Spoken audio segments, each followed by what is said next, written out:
France Info. C'est un désert qui avance en France de plus en plus et de plus en plus vite. Le désert médical. Près d'un quart des Français n'ont pas de médecin généraliste à moins de 30 minutes de chez eux, selon une étude de l'UFC Que Choisir.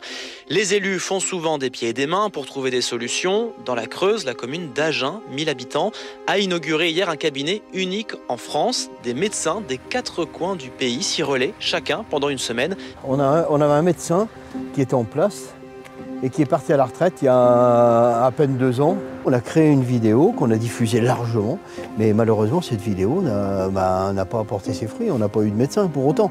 Médecin solidaire, le principe c'est très simple. Si on ne peut pas demander beaucoup de contraintes à peu de médecins, on peut peut-être essayer de demander peu de contraintes mais à beaucoup de médecins. On lui dit tu vas venir pendant une semaine par an, en marge de ton activité principale, ou ça peut devenir un mode de vie aussi de faire ça pendant quelques mois, d'enchaîner les semaines. J'ai une certaine culture, j'ai un métier enrichissant, je suis dans le contact, j'ai une certaine réflexion. Si nous, on ne s'investit pas pour essayer de faire progresser la société et d'aider, qui va le faire? Et je pense qu'on est citoyen, médecin, on est acteur de notre pays. Si on constate qu'il y a un problème, qu'il y a une carence, qu'il y a un manque et qu'on a la possibilité d'y répondre, parce que c'est ça la différence entre nous et un citoyen qui n'est pas médecin, c'est que nous, on a le pouvoir de changer les choses.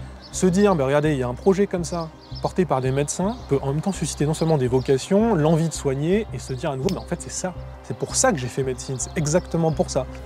Centre de santé médecin solidaire. Allez.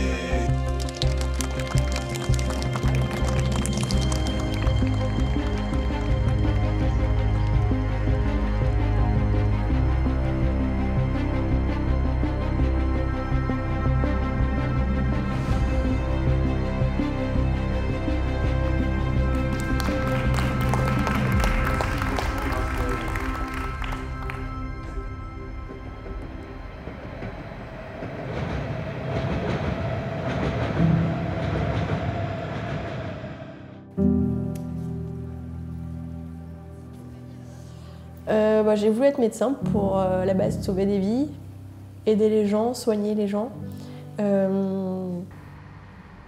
Et puis je pensais que j'en étais pas capable.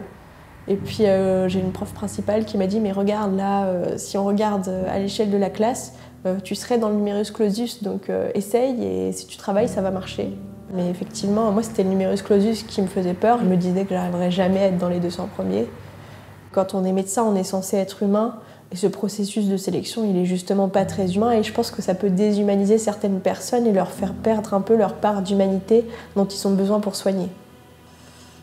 C'était des décisions qui ont été prises de rationner le nombre de médecins, mais effectivement, j'ai des amis qui auraient vraiment aimé faire médecin et qui ont été un peu laissés de côté, quoi. Au début de l'exercice, on a besoin quand même d'être entouré parce que c'est pas facile de débuter en tant que jeune médecin généraliste puisqu'on est tout seul dans un cabinet.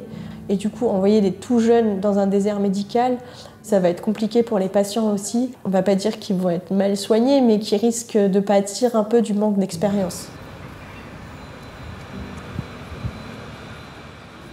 D'habitude, je prends une semaine de vacances à Toussaint. Et là, j'ai pas de vacances, du coup, quand je reviens, je travaille. Mais j'ai quand même l'impression de partir un petit peu en vacances parce que, bien sûr que je vais travailler, mais le fait de changer de lieu, de changer, justement, ce changement, il apporte aussi une énergie supplémentaire. On a envie d'aller donner le meilleur aussi.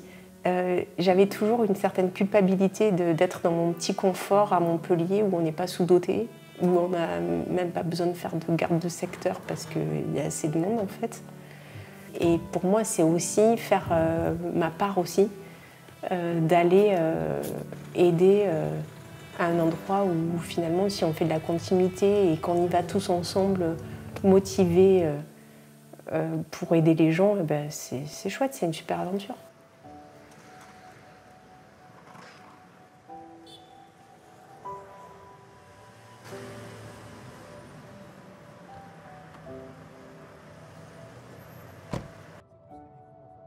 C'est une idée géniale, toute simple, mais géniale. On se demande pourquoi nous, la vieille génération, on ne l'a pas trouvé avant.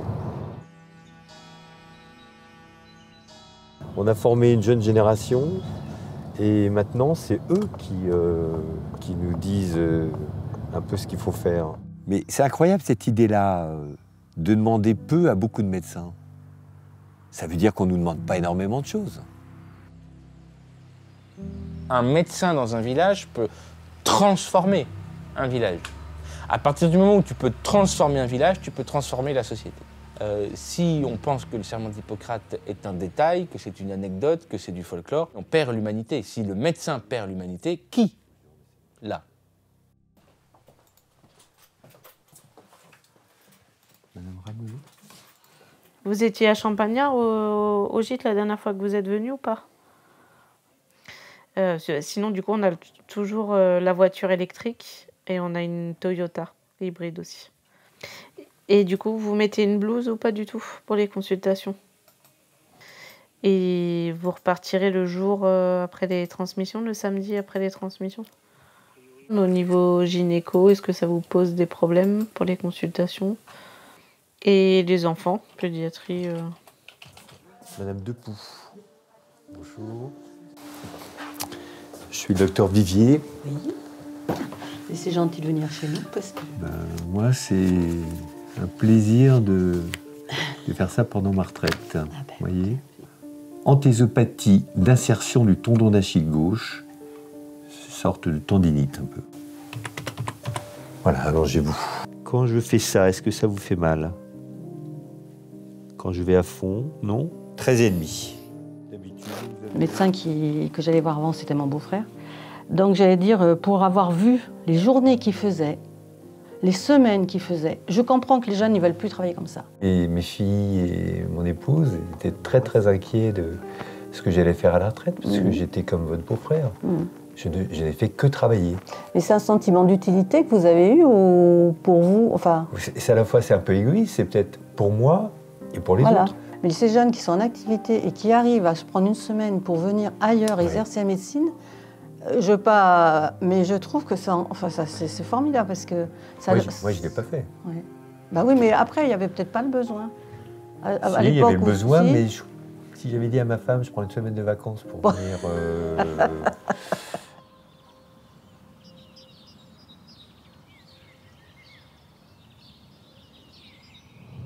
Ah mais non, c'est de l'autre côté. Allez, on va faire demi-tour au parking. Je suis pas encore habituée à la route.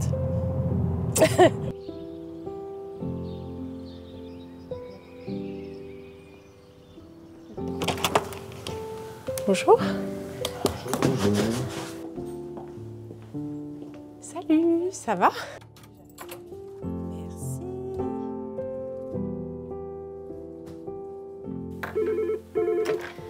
Cabinet médical Agent, bonjour, je vous laisse patienter s'il vous plaît. On va pouvoir vous donner un rendez-vous, sauf que les rendez-vous sont rendus déjà en mars 2025 parce que, oui, on essaye d'harmoniser les plannings. Et nous, on a déjà des gens qui sont suivis chez nous, mais dont on n'est pas encore le médecin traitant. Et si tu veux, c'est des consultations de nouveaux patients qui durent 40 minutes. Donc du coup, on essaye de pas trop charger le planning des médecins aussi pour pas trop les dégoûter. Vous avez plus de traitement à partir de quel moment déjà? C'est ça? Voilà, d'accord. Je vais vous donner un rendez-vous samedi. Comme ça n'a pas bougé sur le territoire, finalement, tous ceux qui n'ont pas pu s'inscrire et tous ceux qui n'avaient déjà pas de médecin traitant il y a 1 an, 2 ans, ben, ils n'en ont toujours pas aujourd'hui. Ils continuent à aller aux urgences, ils continuent à faire appel aux médecins de garde, ou à nous, parce qu'on a des créneaux qui ne sont pas que pour nos patients. On ne pourra pas absorber le nombre de patients qui n'ont plus de médecin traitant. Ce ne sera pas possible.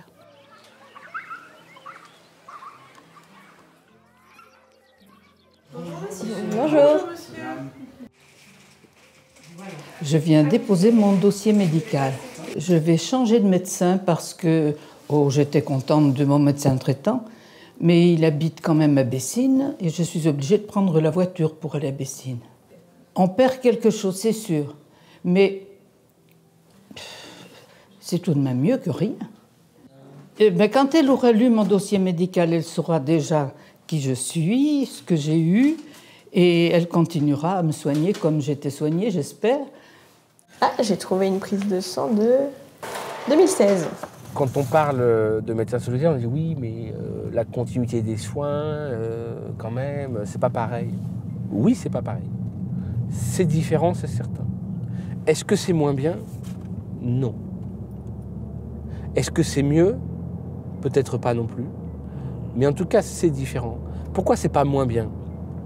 C'est pas moins bien parce que quand un patient bénéficie du regard croisé de 4 praticiens différents, je suis fondamentalement convaincu qu'il est mieux pris en charge.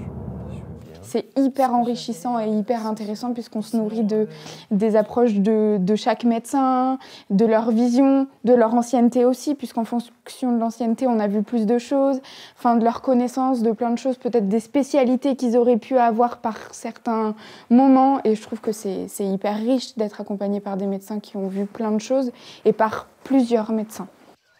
T'es encore ému quand t'arrives là? Ouais.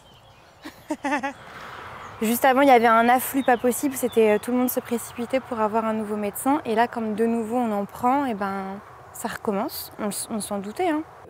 Sur de nombreux patients qui étaient partis un peu, qui étaient perdus dans un désert médical, ils se sont réinscrits dans un parcours de soins. Ça, c'est hyper important. Ils se retrouvent un médecin traitant, donc un suivi. Donc les partenaires, les spécialistes et les biologistes et ceux qui font les imageries peuvent enfin se référer à quelqu'un. Il y a des patients qui on a découvert des cancers qui ont pu se faire soigner. Comment ça va ce matin? Ça va. Ça va. Je suis bien content d'être ici. Enfin, d'avoir trouvé cette maison médicale là. Ouais. C'est grâce à eux que ça s'améliore ma santé, quoi. Ma vie a changé, quoi. À ce point-là? Ah oui.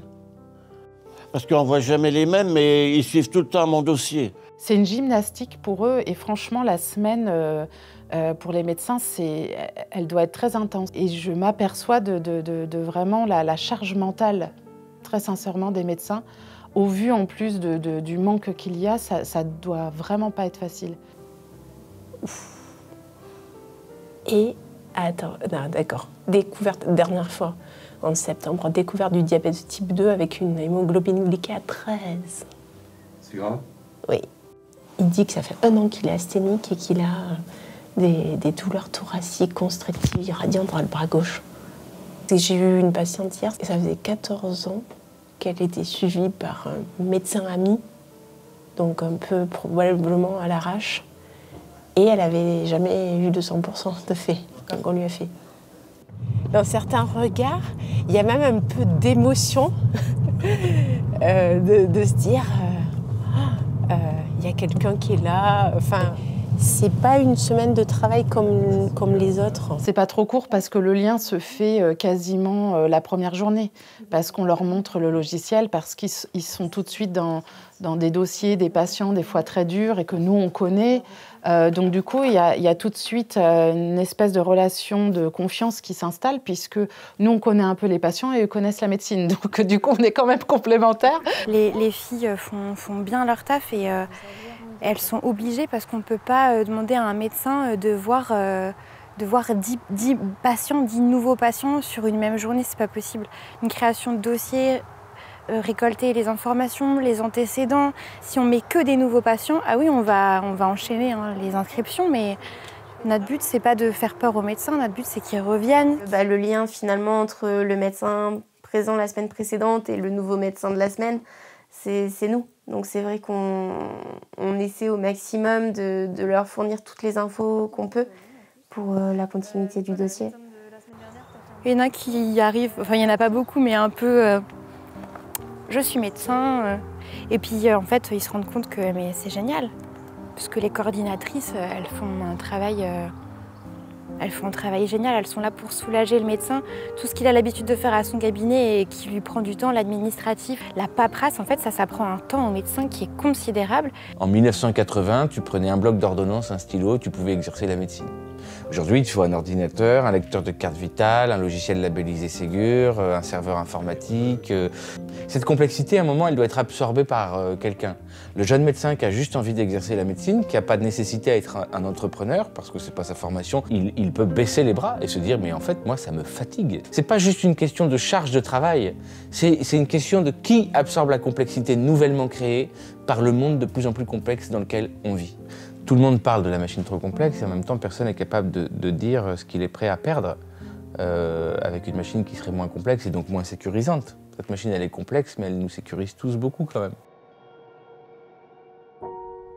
Si t'aimes pas l'humain, faut pas faire ce boulot-là. Hein. Et nous, coordinatrices, on n'a pas passé le serment d'Hippocrate, mais on travaille pour ceux qui l'ont fait.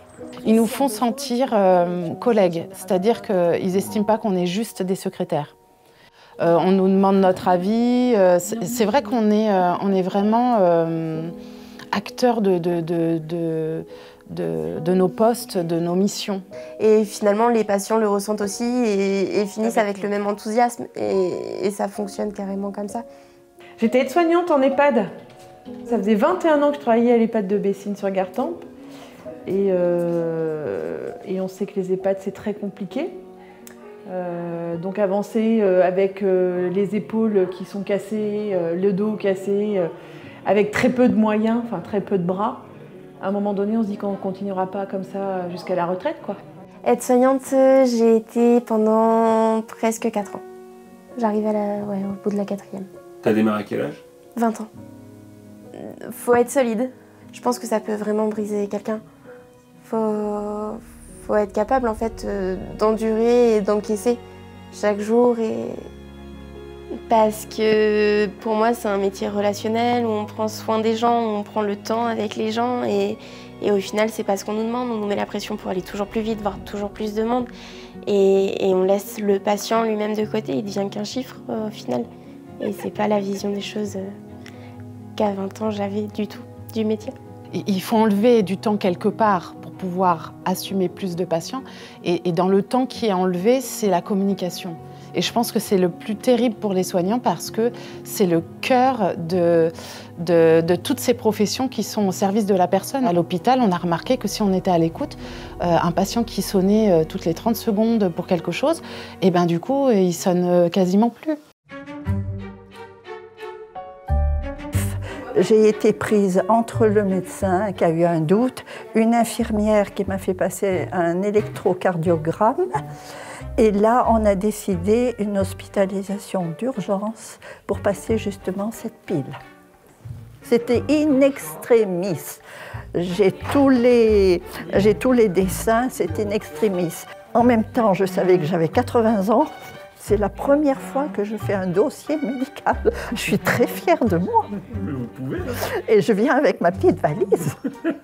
Ah oui, Ah vous oui. avez au moins 2 valises là, maintenant. Voilà, j'ai manqué à personne. Non, personne. Ah bah alors mince.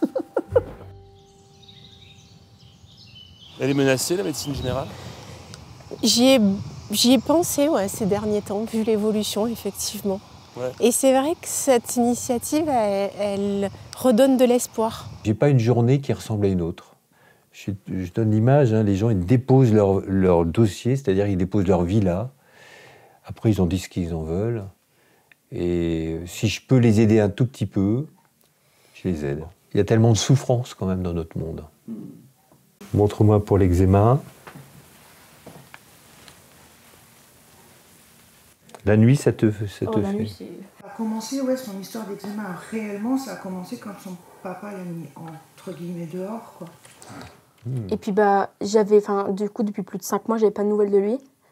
J'étais juste en contact avec ma tata. Et sauf qu'il est venu à me réécrire il y a 2 semaines. Ouais. Et en fait, ça allait un peu mieux à ce moment-là.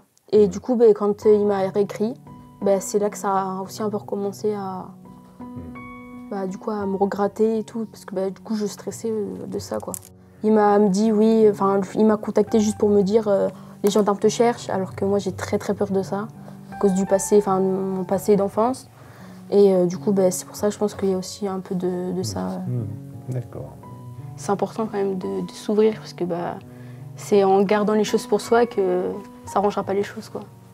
Donc faut dire avant que ce soit plus grave. C'est mieux de parler à quelqu'un qu'on connaît pas parce que il peut pas te juger sur ce que tu vas dire ou sur ton apparence. Comme il te connaît pas, il sait pas comment t'es et il pourra pas lui en parler à n'importe qui, quoi. Donc, si tu gardes ça pour toi, c'est difficile quand même de... Avant j'avais ma grand-mère à qui je pouvais me confier, donc ça allait. Mais du coup, depuis que j'ai eu les problèmes avec mon père, comme j'ai plus ma grand-mère depuis presque 2 ans, ça fait 2 ans que je garde tout pour moi et que C'était ta grand-mère qui... Ouais, oui, c'était ma maman, ma grand-mère, c'était tout en fait. Du coup, c'est pour ça que quand je l'ai perdue, c'est pour ça que... d'où je pense aussi les problèmes que j'ai eu avec mon père, comme c'était sa maman aussi. D'accord. Du coup, voilà. C'est parfait. Ouais, merci beaucoup en tout cas, vous deux. Voilà, mais tu n'hésites pas à toquer, enfin à appeler. Tu verras des gens différents, mais c'est important. L'accès aux soins, tu y as droit.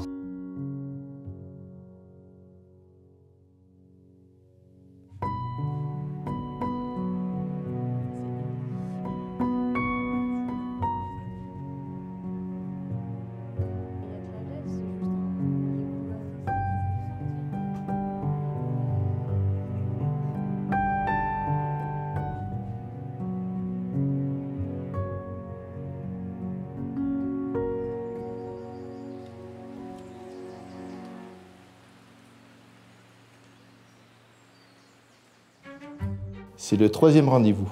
Vous venez pour ce jeune homme? Oui. Je les comprends aussi un petit peu, hein. C'est vrai que c'est pas facile, hein. La campagne, le médecin de campagne, c'est pas évident, hein. Il y a plus beaucoup de jeunes qui veulent faire ce que les anciens faisaient, je pense. Chaque médecin a son diagnostic et c'est quelquefois très très bien. C'est ça. Hein, c'est vrai, oui, bien sûr. Tiens, sinon je vais le mettre dans la poche. J'ai des amis qui sont venus là, ils sont vraiment contents de vous. Hein. Je pense qu'à la campagne, tout le monde est quand même solidaire vis-à-vis de... Surtout vis-à-vis de ses parents, et surtout au niveau familial. Hein. C'est vrai que ça n'existe peut-être plus à Paris, je sais pas. La solidarité, c'est à la base de la médecine comme on la connaît, puisque la sécurité sociale prend en charge globalement les dépenses de tous les patients, quelle que soit leur maladie. Donc on espère que ce ne sera pas la fin de la médecine solidaire comme on connaît en France, ça c'est sûr. C'est un vrai sujet parce que tu as raison, on est tous en amnésie totale. Parce que cette assurance maladie qui est née après la Seconde Guerre mondiale est un projet absolument magnifique. Et en fait, de cette gratuité est née une ingratitude. Et ça, c'est très étonnant. Parce que, mais même nous, les médecins, on devrait être les premiers partenaires de l'assurance maladie. Centre de santé de Bellegarde, bonjour. Alors ce matin, vous avez peut-être le docteur Kaya au Buisson qui prend son rendez-vous. Je vous en prie, bon courage. Qu'est-ce qui te dit, pour toi, instinctivement, c'est pas une urgence et je la mets pas sur un créneau d'urgence? Le côté allergie et le fait qu'elle ait déjà un traitement allergique, enfin anti-allergique chez elle. Consulter en urgence juste pour une toux, mais sans autres symptômes, c'est pas un critère d'urgence. Évidemment, ça apporte énormément d'inconfort et c'est désagréable et on peut avoir mal partout à force de tousser, mais c'est pas une réelle urgence. Tu peux te faire engueuler sur un coup comme ça? Ah oui. Ouais, vraiment. Je pense que les médecins ne sont pas responsables de tout. Je pense que les communes le sont aussi. Je pense que l'attractivité des campagnes fait aussi que les gens n'ont pas envie d'y venir. Donc je pense que tout le monde est responsable des déserts médicaux. Alors, on était en plein naufrage. S'il y a des jeunes, imaginez, qui se plaisent ici, qui se trouvent bien, qui trouvent que le paysage est joli, que les gens sont sympathiques, qui sont polis, qu'ils ont eu leur éducation, eh bien, peut-être qu'ils vont se plaire et qu'ils installeront leur famille. Oui, j'aimerais être médecin de famille, suivre des familles, les accompagner dans leurs problèmes, dans les soucis qu'ils vont rencontrer au cours de leur vie. Moi, je me rappelle, mes parents avaient le numéro de téléphone de mon médecin traitant chez lui. S'il y avait un problème, on pouvait appeler la nuit et ils se déplaçaient. Ça pouvait être 3 h du matin. C'était ça avant les médecins aussi. Donc pour les gens, c'est assez difficile de se défaire de ce lien. Parce que moi, il y a des familles, j'ai soigné 5 générations. Oui, on les a vus au pied de nos lits, les médecins. au pied des lits de nos grands-parents. Mais en fait, ce modèle du médecin de famille auquel on est tous collectivement très attachés, c'est une construction sociale. Et il ne s'agit pas de la dégommer, cette construction sociale. C'est formidable, le médecin de famille. C'est la manière la plus sacrée de, je pense, exercer la médecine. Mais ce n'est pas la seule. Le patient, il est un peu désarçonné, il fait confiance à son médecin. Et il fait confiance à quoi quand il n'y a plus de médecin? Là, il est en colère. Je pense que les personnes enfin, notamment les politiques, qui s'occupent de tout ça, c'est pas des gens qui sont dans la vraie vie et qui ne savent pas ce que c'est d'être obligé de se débrouiller tout seul et d'essayer d'accéder aux soins. Je n'ai pas de médecin traitant. J'ai des courriers de la Sécu, limite injurieux, pour me dire c'est inadmissible ce que vous faites, madame. Il faut un médecin traitant pour vous, pour vos enfants. Et je n'ai pas de médecin, aucun médecin veut me prendre en Creuse. Il faut être fataliste, que voulez-vous que je vous dise? Ou alors on déménage. Et encore, je ne suis même pas sûre qu'ailleurs ce soit mieux. Oui, on se sent complètement déclassé, on se sent complètement un peu délaissé quand même. Hein. Les solutions alternatives, c'est les cabines de téléconsultation qui se mettent dans les pharmacies à droite, à gauche. Hein. Ça rend service à des gens qui sont en panne de traitement, de choses en genre-là. Mais c'est quand même une façon dégradée d'exercer la médecine. C'est-à-dire ça ne peut pas remplacer un médecin en face à face physiquement. Je tousse beaucoup. C'est vrai. Vous fumez? L'ancien médecin qu'on avait, il nous a négligés légèrement, largement même. Il ne prenait pas son temps comme là. Sa consultation, ça a duré 5 minutes. Prends tout le monde. Tout le monde, et puis tout le monde à la même heure. Des fois, vous restez 45 minutes dans son cabinet parce qu'il est au téléphone. Moi, effectivement, quand j'entends des patients qui viennent ici, qui critiquent un peu leur médecin, non, c'est pas possible. Ils font le maximum, les médecins qui sont ici et chez moi. Ils font le maximum. Ils ont le nez dans le guidon tous les jours. Enfin, ils n'ont plus le choix, presque.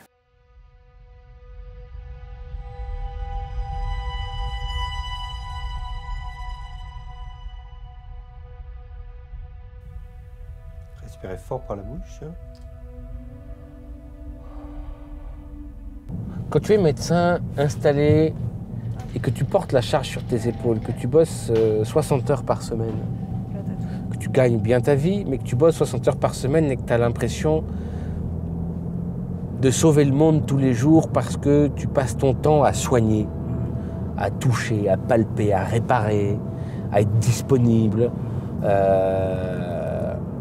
et que d'un coup on te dit il y en a, ils prennent pas de garde, ils n'ont pas de contraintes, ils n'ont pas de stress, on s'occupe de tout pour eux, etc. Tu ressens une forme d'injustice. Maintenant, les médecins, même les médecins font des burn-out, c'est pas logique. Enfin, il faut vraiment se poser les bonnes questions. Moi, j'ai fait ce qui était peut-être pas bien, c'est que je travaillais tard au cabinet médical. Alors, c'est vrai que je repartais à 7h30 le matin et je rentrais à 22h le soir. J'y retournais le samedi et quand j'avais pas fini, c'était dimanche matin. J'ai pas mis ma famille peut-être en priorité. Je m'en aperçois maintenant parce que maintenant j'ai plus de temps, donc je me rends compte. Pourtant j'étais heureux, hein.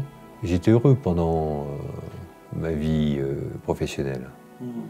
Mais moi, quand j'entends des jeunes qui me disent « moi, je veux absolument dîner avec mes enfants le soir », moi, je ne peux pas leur donner tort. Je n'ai pas d'enfants qui ont fait médecine, mais si j'avais une de mes filles qui avait fait médecine, et si elle avait mon rythme, je lui aurais dit « tu vas dans le mur », mais droit dans le mur.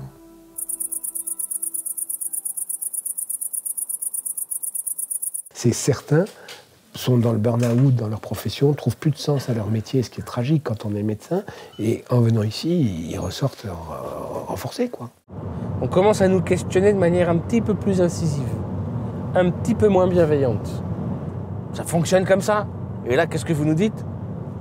Ça pourrait fonctionner autrement que comme ça. Mais alors du coup, nous, on est qui? Parce que nous, on était les patrons. Et alors là, stupéfaction. Stupéfaction. Parce que dans le paysage actuel, se sentir menacé parce qu'on risquerait de perdre des patients, c'est ahurissant. Enfin, il faut être humble parce qu'on n'est plus le médecin tout-puissant. Et c'est vrai que moi qui étais habitué à faire du dépistage pendant 35 ans, là je fais du dépistage pendant une semaine. J'essaie de mettre les infos pour mes collègues pour qu'on ait tous la même optique. Nous, on est dans l'indignation de l'action. Il y a l'indignation de canapé, l'indignation de manifestation, et puis il y a l'indignation par l'action. Nous, notre conviction, c'est que la preuve de l'efficacité est le meilleur de nos arguments. On installe des centres de santé dans des territoires oubliés et silencieusement, mais avec beaucoup de détermination. On ne sait jamais jusqu'où ça peut aller, mais on a de plus en plus d'obligations de comment on doit travailler. C'est ça aussi qui fait peur, c'est que par exemple, on compare souvent le système anglais au système français, mais le système anglais, apparemment maintenant, c'est 10 minutes la consultation, et ce serait vraiment dommage qu'on tombe là-dedans en France. On se bat contre la financiarisation de la médecine. On ne doit pas générer de la lucrativité sur le malheur des gens. On doit défendre ça contre les prédateurs financiers qui sont légion et qui voient dans ce drame-là un marché fabuleux. Un médecin qui fait 70 actes par jour et qui gagne du coup 3 fois mieux sa vie qu'un médecin qui en voit 3 fois moins, ne rend pas pour autant 3 fois plus de services. Donc la fast médecine, c'est une médecine qui est chère et qui en plus n'est pas efficace. Elle fait du mal au système parce qu'elle l'appauvrit, elle fait du mal aux patients parce qu'elle ne les soigne pas, et elle fait du mal aux médecins parce que c'est pas intéressant.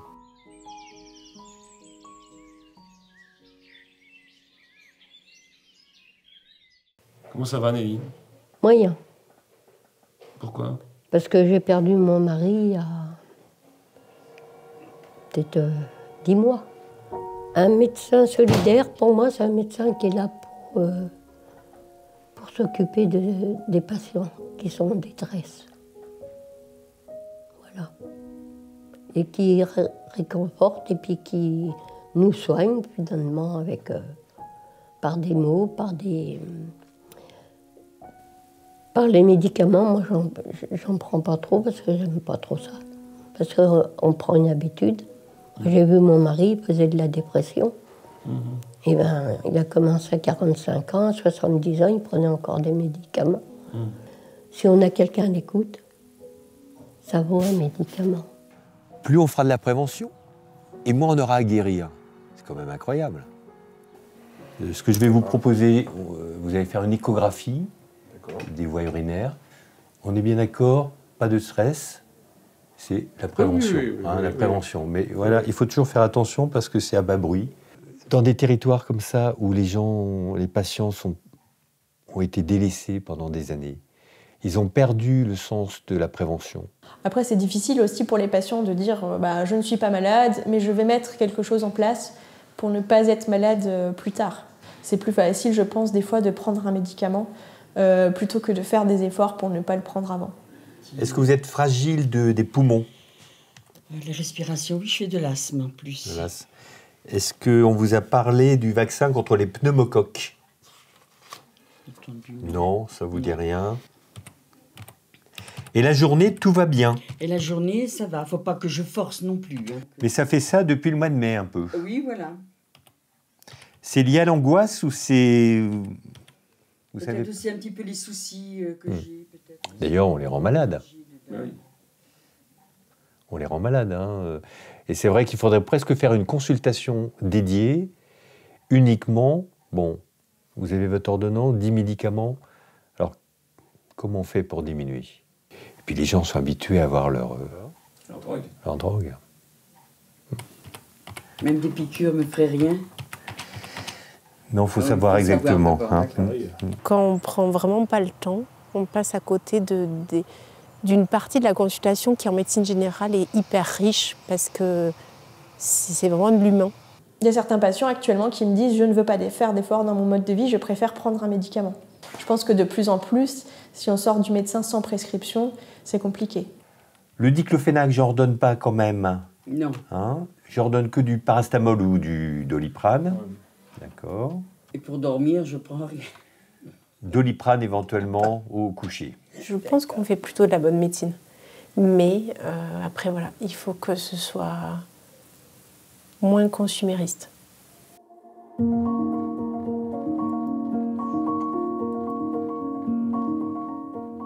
Ce qui bloque beaucoup de médecins, c'est l'accès aux spécialistes ici, qui est quand même très compliqué, où les délais sont toujours très longs. Et l'hôpital, les rendez-vous, c'est pas tout de suite si c'est pas à caractère entre guillemets urgent. Donc là, elle m'a dit pas avant 2026. 2026 ? Au niveau du cuir chevelu, un champignon, si vous voulez. Donc il va falloir qu'on le traite. Je vais juste voir avec si éventuellement vous pouviez m'envoyer une photo de son cuir chevelu par mail. C'est sûr que ça va être compliqué. On essaye de se former un maximum. Là, par exemple, dans ma région, il y a de moins en moins de dermatologues. On essaye de se former un maximum en dermatologie pour pallier à ce désert. De rien. Les résultats des dermatos, c'est pas avant 48 heures en général qu'ils nous contactent. Hein. Ok ? Moi, j'aime pas les téléconsultations. Et je trouve qu'on ne peut pas faire les mêmes diagnostics. Mais après, quand c'est un médecin qui demande à un autre médecin via la télémédecine, par exemple, je trouve que c'est plus adapté parce qu'on a les termes médicaux, on a vu le patient, donc on peut lui décrire ce qu'on a vu. Et des fois, c'est simplement pour qu'il voit le patient plus rapidement.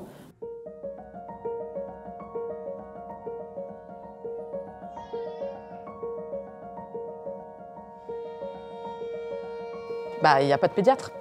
Au final, je sais que par exemple, on est arrivé ici, ils se sont rendus compte que par exemple mon fils avait un vaccin de retard.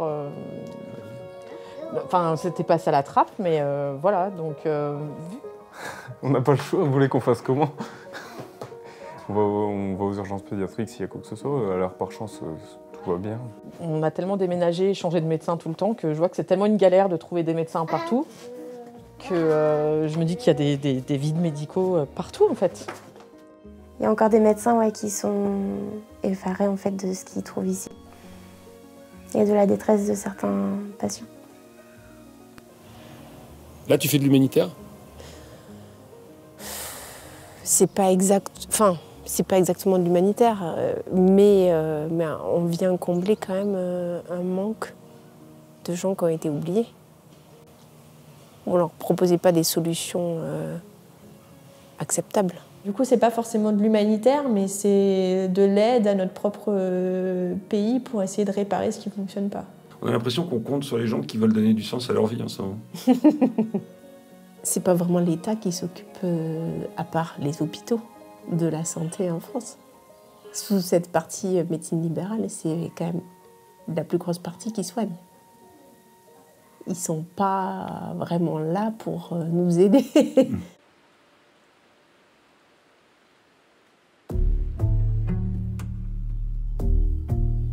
Allez-y.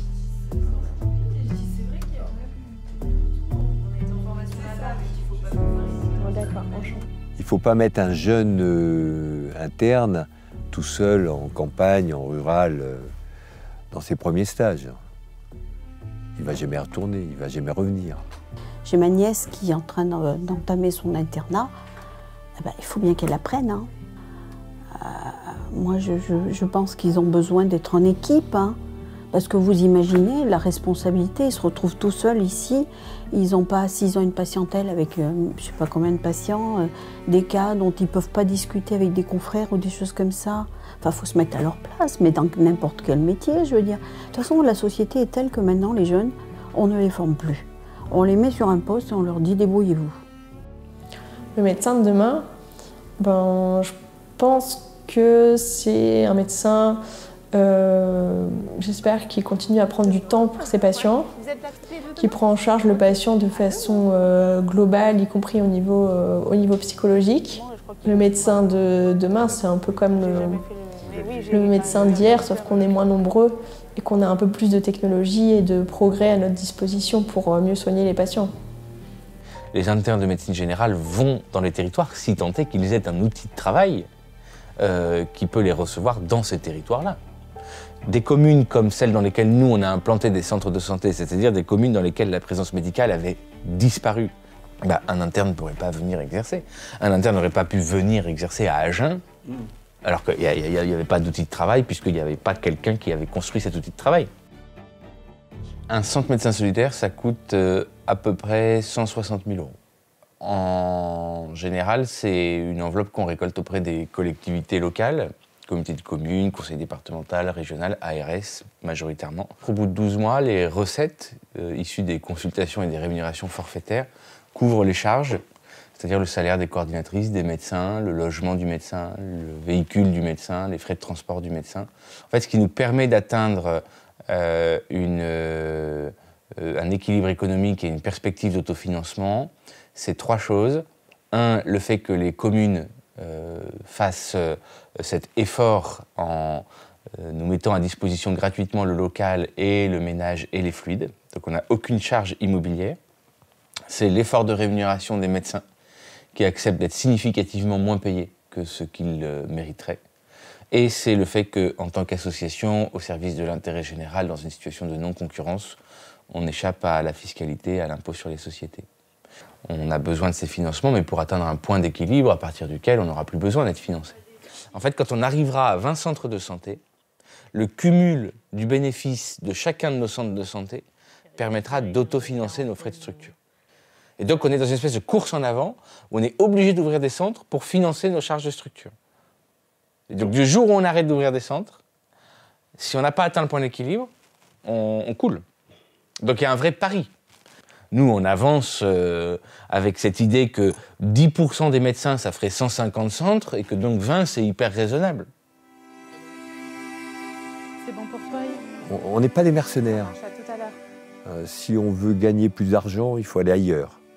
Le médecin, il vient à Bellegarde, il vient dans un autre centre de santé, il est volontaire, il n'est pas contraint.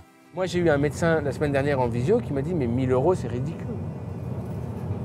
1 000 €, c'est ridicule. Moi, je veux bien contribuer à lutter contre les déserts médicaux, mais moi, j'ai 45 ans, j'ai des charges énormes.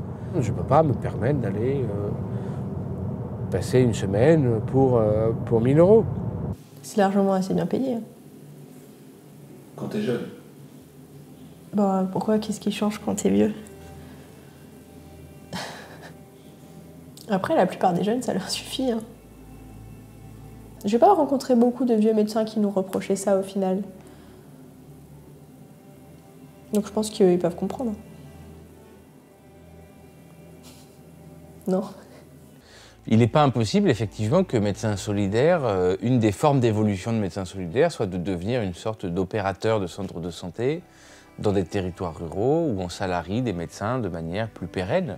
Si on arrive à salarier des médecins dans les territoires ruraux où personne ne veut s'installer, c'est une victoire totale. C'est une victoire totale. Moi, il y a des médecins parfois qui m'ont dit « moi, je veux bien venir, mais à condition que ce soit défiscalisé ». Et qui étaient fiers de me dire ça en plus. Genre, j'ai trouvé le truc. C'est quoi la fiscalité de 1 000 €? Je veux dire, c'est quoi? C'est 200 balles? Il faut que je donne 200 balles? T'es à 200 balles près? Bon, alors si c'est une histoire de principe, on est une association, tu crois qu'on a la dimension d'aller taper auprès de la Direction Générale des Finances Publiques et de dire il faut absolument que nos semaines, elles doivent défiscaliser? Mais on s'en fout! Ouais.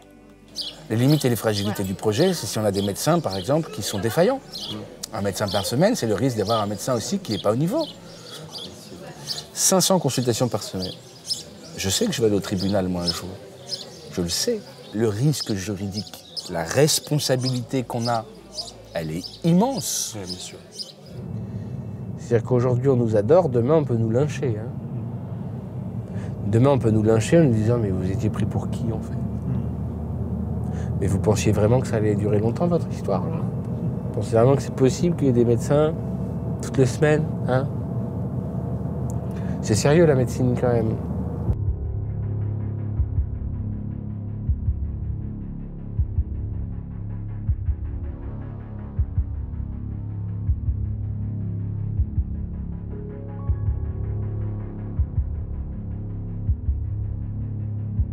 Je pense que les politiques sont désespérément en train d'essayer de trouver des solutions aux problèmes qu'ils ont créés en partie. il n'y a pas eu d'entente entre les politiques et nos syndicats. Et donc, on l'a laissé faire petit à petit, année après année, et on arrive à cette catastrophe. On est sûrement responsable parce qu'on n'a pas su dialoguer suffisamment ou apporter des solutions innovantes pour changer le système. Et quelque part, le numerus clausus, à la base, il était quand même demandé aussi par les syndicats de médecins. Hein. On parlait de la pléthore médicale, etc. Et les médecins disaient, il faut absolument resserrer la vis, sinon on ne va plus avoir de boulot. Il ne faut pas oublier quand même que dans les années 90, on envoyait des médecins en pré-retraite, c'est le MICA, hein, par Alain Juppé, on envoyait des médecins en pré-retraite à 55-60 ans, avec un gros chèque, pour qu'ils sortent du circuit pour laisser du boulot aux autres. En 1993, 3500 reçus en deuxième année de médecine, là où il y avait besoin de 8000. Donc c'était une folie. Donc la bascule qui s'est passée sur les 30 dernières années, elle est ahurissante. Finalement, en local, on a les solutions. Donc effectivement, l'idéal, ce serait que ça remonte et de faire un tour de table et essayer de faire en sorte que ce soit possible partout, que ce soit accessible et quelque chose de simplifié, entre guillemets. Bravo pour Vous avez la casquette. Oui, elle tient bien chaud pour l'hiver. Elle va bien. Elle va très bien. Oui, on a les suites aussi, donc ça on vous les donnera quand on aura réglé tous les problèmes. Merci de votre visite. Allez, merci beaucoup pour tout ce que vous faites et continuez. Parce que c'est des beaux projets, ça. Merci. Ça parle.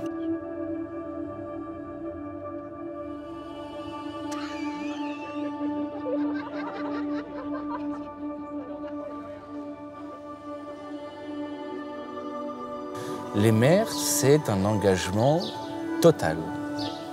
Total. C'est le maire qui est aux premières loges et qui va faire des missions mais extrêmement opérationnelles, concrètes, de réparer un téléphone et qui va en même temps être celui qui remplit le dossier de subvention. Guy Rouchon, c'est le premier maire qui a accepté, c'est le maire qui a dit oui à tout, qui a toujours été de la partie, qui ne l'a jamais fait à l'envers. Qui, même une fois que le centre a été installé, a joué le jeu à fond des médias pour raconter, pour qu'il y ait d'autres médecins et d'autres centres. Il a bien compris que c'était une histoire collective.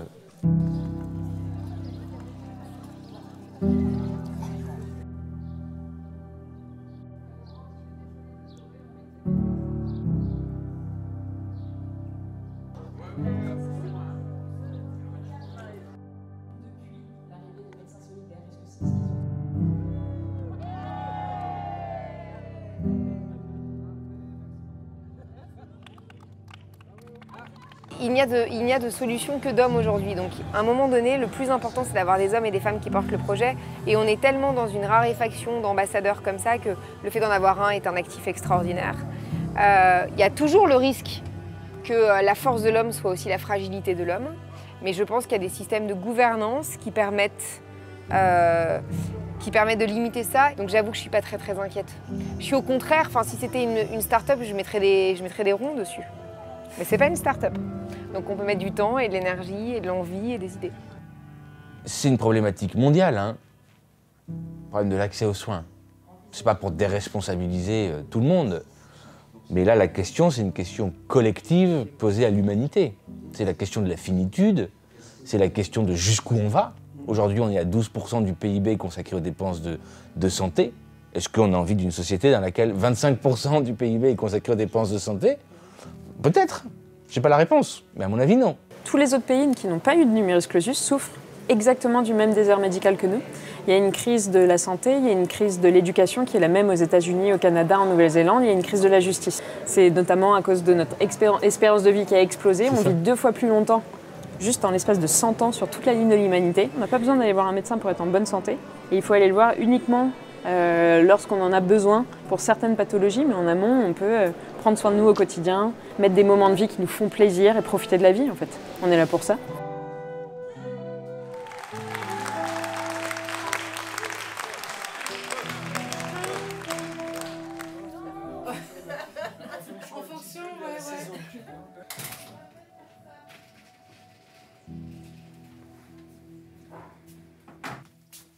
Il y a une patiente, elle est repartie les larmes aux yeux, parce qu'on a parlé de l'importance des petits pas. Quelqu'un qui est dépressive, traité depuis longtemps, et qui consomme des cigarettes, et qui s'était rendu compte par elle-même que finalement, faire un sevrage total, c'était vraiment trop, et que du coup, elle allait plutôt réduire. Et donc, du coup, je l'ai valorisée sur le fait que, en fait, elle avait réussi à son objectif, qui était un plus petit objectif que l'objectif de l'arrêt total. Et là, elle s'est mise à pleurer. Est-ce que c'est pas le petit pas qui fait que je reprends confiance sur quelqu'un qui est déjà dépressif, en fait, et qui fait que j'ai réussi à faire ça, je vais peut-être pouvoir faire une marche de plus. Mais si on voit toujours le haut de l'échelle, on se démotive. Ça coupe pas pour nous aussi. Sauf qu'en plus, on voit tous ces gens dans ces situations. Moi, je leur dis à ceux qui doutent de nous, voilà, laissez-nous faire et nous, on va essayer de tenter cette expérience. Il ne faut pas vouloir aller trop vite, à mon humble avis. Voilà, petit pas, on va y arriver. Je pense que même l'être humain peut être bon.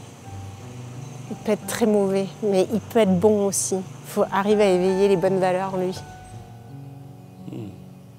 Mais c'est peut-être utopiste. Hein. Oui, docteur Coste, Nadine. C'est Marlène Laval à Agen. Je suis le médecin dans le cabinet où tu vas être. Voilà, c'est ça. Tu crois qu'on aura un jour plus besoin de médecins solidaires? On a 20 ans devant nous.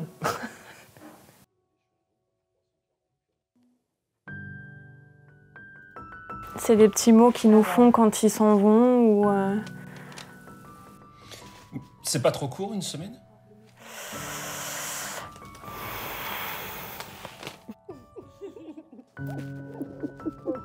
À bientôt, Hubert. Un grand merci. À toi. Merci pour tout.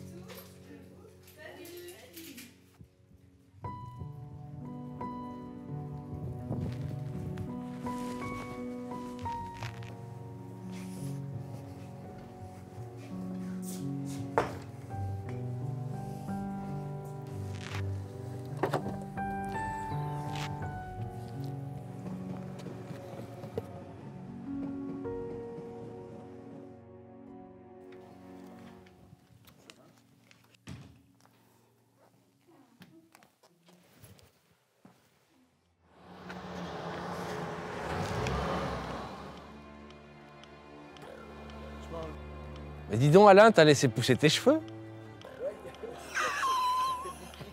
C'était un cabinet médical.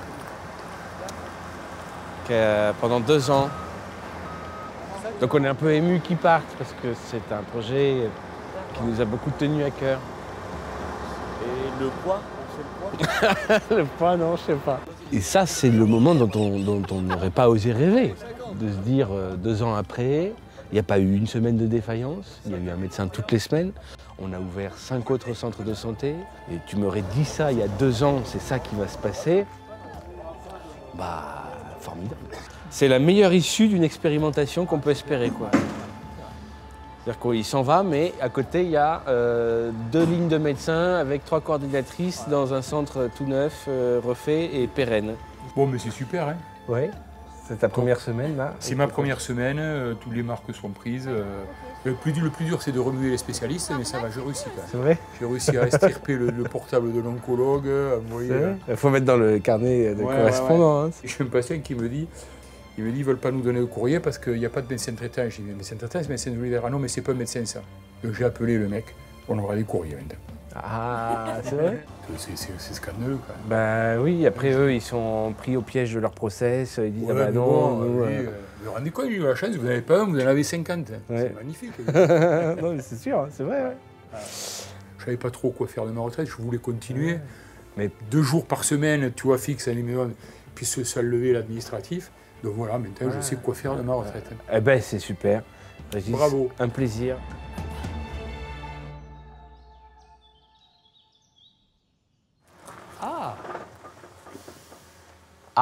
De quoi? Les œillets d'attache auraient été dévissés.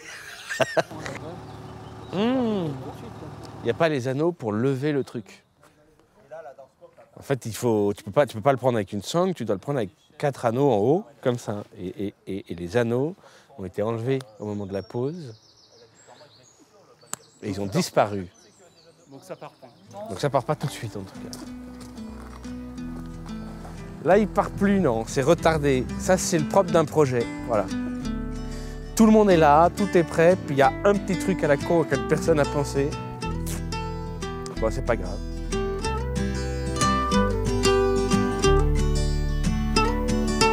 Been to all those places on the wall, and none come close to this, I'm sure. You try to say the sunrise the same, but tell me, have you ever danced in the rain? And I could try to just follow the sweat, but I'll never find this anywhere.